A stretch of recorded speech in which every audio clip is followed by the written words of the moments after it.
Korça si qyteti i serenatave ka nxjerrë prej saj shumë figura të njohura që sot e kësaj dite nuk i ndahen këtyre këngëve.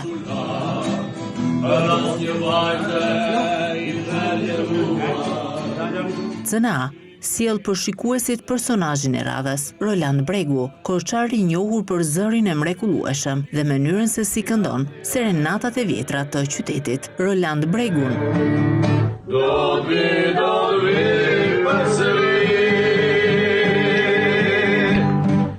Të gjithë në Korçë e njohin si Noshi. Ndaj ne do t'i drejtohemi, po me të njëjtin emër. Me shumë kënaqësi, Noshi pranoi të bëhet pjesë e reportazheve tona, duke treguar fillimisht se si e nisi karrierën e tij me muzikën. Ai thotë se në lagjën ku jetonte në fëmijëri ishin disa djemë të cilët këndonin serenata dhe që prej asaj kohe ai ndiqte nga pas duke menduar të u tërhiqte vëmendjen me zërin e tij. Si këngëtar që i vogël kam patur qejf të këndoj, sidomos në lagjen time ishin sa çuna që këndonin serenata dhe unë ndiqja mbrapa. E një radhë rastis u futën në ze, ç'është ky më thamë? Ku e kesh mi filan vend? Po jemi mallaxhin, ai futë të këndon më thonë.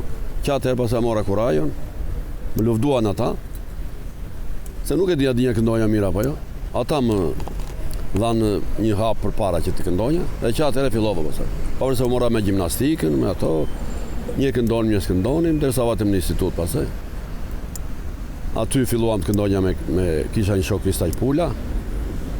Këndonim bashkë, këto filma serenat në Meksik, këto gjithë. Sidomos kur beshe, kur shfaqe që në kinemat e Tiranës, këto filmat meksikanë, vini futshim, shumë eri shikonim, derisa të mësonim.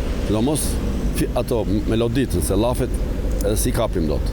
Kitare Noshi e ka mësuar mes shokëve në mënyrë autodidakte, por fatkeqësisht pas një aksidenti me motor në Greqi, ai sot nuk mundet të luajë me këtë instrument. Pasioni i madh për muzikën bëri që t'ia mësonte kitaren edhe djalit të tij, Edisonit, i cili ka krijuar edhe një këngë për të atin pas aksidentit të posuar. Pas sa bleva një kitarë, e kam mësuar kështu me shoqërinë, jo vetëm për shkolla. Kam patur shumë hobi atë. Pastaj ikëm në Greqi, aty mësova djalin. Ai i bie më mirë se mua kitarës, se unë tash pësova një aksidente si bie dot kitarës. Ka bërë një këngë për mua në vitin 2000 kur bëra aksidenti për invalidin, po ashtu do ta dëgjoni.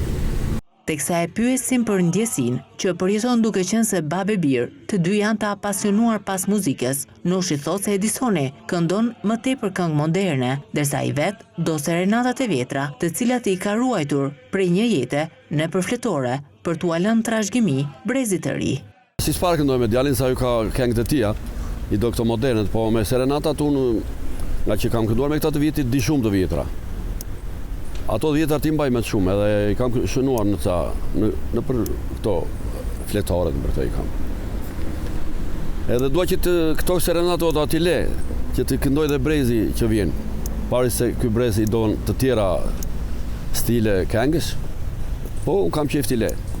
Në ditët e sotme serenata ka ndryshuar, kryesisht në tekst, por rëndësi më e madhe është të mos ndryshojë në melodi. Serenatat ne të vjetit këndojmë si qishin, këta të rinjë nuk e di si bëjnë shumë ndryshe.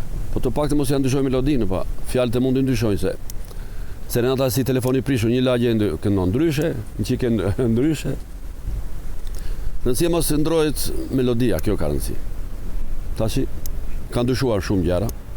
S'më vjen mirë që ka ndryshuar të pak të melodinë, ka ndryshuar. Se serenata kështu tallava. Mos i ngatrojnë tallavat me serenata. Më pëlqen shumë serenata. A jam rritur me ata, nuk e di. Po mua më kanë në gjak. Thuaj se çdo javë Noshi mblidhet bashkë me shokët e tij në disa prej lokaleve të qytetit të Korçës për të kënduar me njëri tjetrin. E kjo sjell kënaqësi edhe për klientët që ndodhen aty. Duke qenë se jetoi shumë vite në Greqi, jo të gjithë e ka njohur fillimisht, derisa sot e përshëndesin sapo e shohin në rrugët e qytetit të Korçës. Unë kam qenë i ikur dhe s'më mbajnë mend shumica.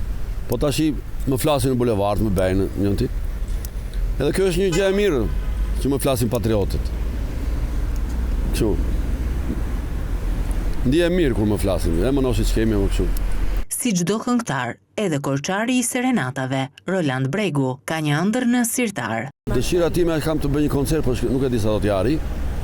Të shkojmë, kam shumë shokë që janë biznesmenë, ata janë gati të më ndihmojnë, po duhet të jem këta orkestrantët tash. Se edhe shumë orkestrë të madhe nuk dua. Mjafton 2-3 kitara, një jazz, një piano kaq. Pastaj shikojmë ata producencë si do ta bëjnë, muzikantët, se unë vetëm këndoj, nuk i bie ndonjë vegle dot sa se dikur i bie kitara se si bie dot. Shikojmë sa do arrim. Shpresa është e madhe. Roland Bregu sot është 66 vjeç. Ka kaluar një jetë me peripeci jashtë Shqipërisë, por pasioni i madh për serenatat nuk e ka ndaluar për asnjë moment të këndojë me njerëzit e tij të zemrës dhe me shoqërinë. Këta personazhe janë vlera e Korçës, që mbajnë gjallë traditën e qytetit, që po let tek brezat pasionin dhe profesionin e bukur të kënduarit të serenatave.